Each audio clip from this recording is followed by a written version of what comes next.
Bismillahirrahmanirrahim. Assalamualaikum warahmatullahi wabarakatuh. Sebelumnya perkenalkan saya atas nama Khairinisa dengan NIM 602001210 dan 11. Adapun tujuan pembuatan tugas video ini yaitu untuk memenuhi tugas mata kuliah Teknologi Internet of Things yang diampu oleh Bapak Asep Indra Syahyadi Eskom Mkom. Adapun soalnya itu kita diminta untuk membuat rangkuman dari materi pertemuan 6 dan pertemuan 7. Langsung saja untuk materi pertemuan 6 dengan judul IoT Software dan Programming. Pemrograman untuk IoT. Pemrograman untuk IoT melibatkan sistem perangkat komputasi yang saling terkait dengan kemampuan untuk mentransfer data melalui jaringan.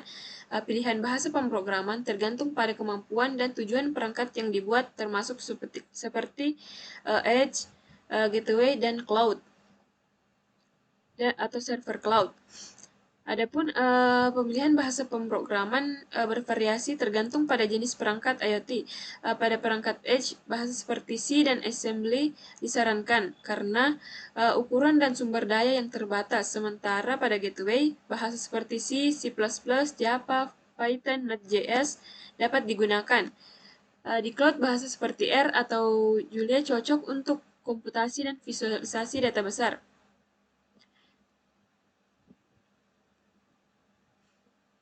Adapun sistem operasi untuk IoT memainkan peran penting dalam mengatur penggunaan perangkat keras IoT. Linux adalah salah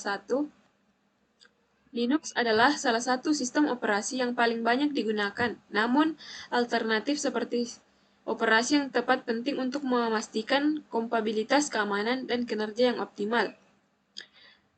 Untuk RIoT OS adalah sistem operasi yang dirancang khusus untuk IoT dengan kemampuan untuk menghemat daya dan area. RIoT mendukung bahasa pemrograman C atau C++ dan fitur-fiturnya mendukung komunikasi dengan sensor yang aktual. Adapun Linux merupakan pilihan umum untuk platform IoT karena sumber terbuka yang luas dan kemampuan multi-thread. Namun, penggunaannya membutuhkan sumber daya yang relatif besar. Adapun bahasa pemrograman yang umum digunakan untuk IoT antara lain yaitu Python, JavaScript, C atau Embedded, dan C Python. JavaScript memungkinkan pengembangan aplikasi yang lebih mudah dan fleksibel, sementara C atau Embedded C cocok untuk pengembangan pada lapisan perangkat keras.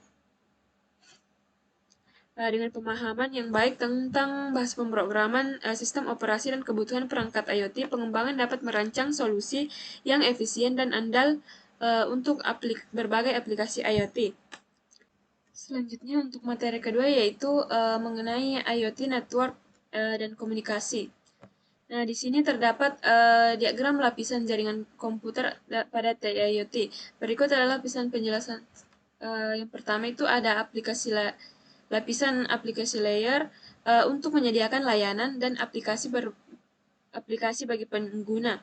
Ada CoAP atau Constrained Application Protocol yang digunakan untuk komunikasi yang hemat energi dan sumber daya pada perangkat IoT. Ada HTTP atau Hypertext Transfer Protocol untuk mentransfer data web seperti halaman, gambar, dan video.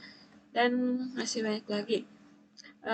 Adapun yang kesimpulan saya ambil yaitu yang pertama ketersediaan protokol komunikasi IoT terdiri dari berbagai jaringan termasuk jaringan seluler, WLAN, WSN, dan MANET. Ketersediaan protokol komunikasi yang cepat dan andal seperti 5G dan Wi-Fi memungkinkan konektivitas yang mulus. Adapun protokol umum, beberapa protokol komunikasi yang umum digunakan meliputi RFID, IEEE, IEEE 802.11 atau LAN, IEEE 802.15.4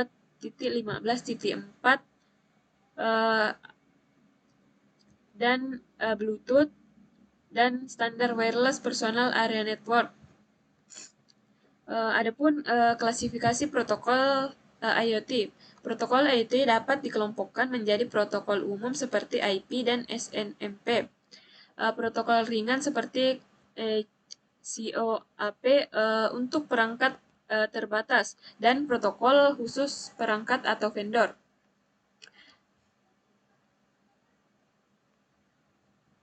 Adapun tantangan pemilihan protokol. Memilih protokol yang tepat melibatkan pertimbangan seperti dukungan di masa mendatang, kemudahan implementasi, aksesibilitas universal, keamanan, dan kinerja. Untuk model publish atau subscribe, model ini umum digunakan dalam pertukaran pesan di lingkungan terdistribusi.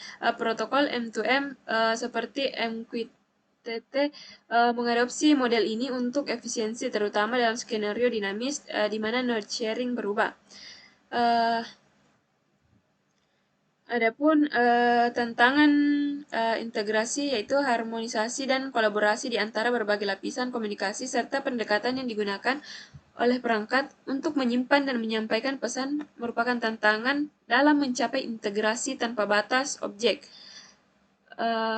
dan perusahaan yang lebih besar. Melalui pemahaman ini dapat diambil langkah yang tepat dalam merancang dan mengimplementasikan solusi IoT yang efisien dan andal. Mungkin sekian presentasi singkat dari saya. Lebih dan kurangnya mohon dimaafkan. Wabillahi taufiq wal hidayah. Wassalamualaikum warahmatullahi wabarakatuh.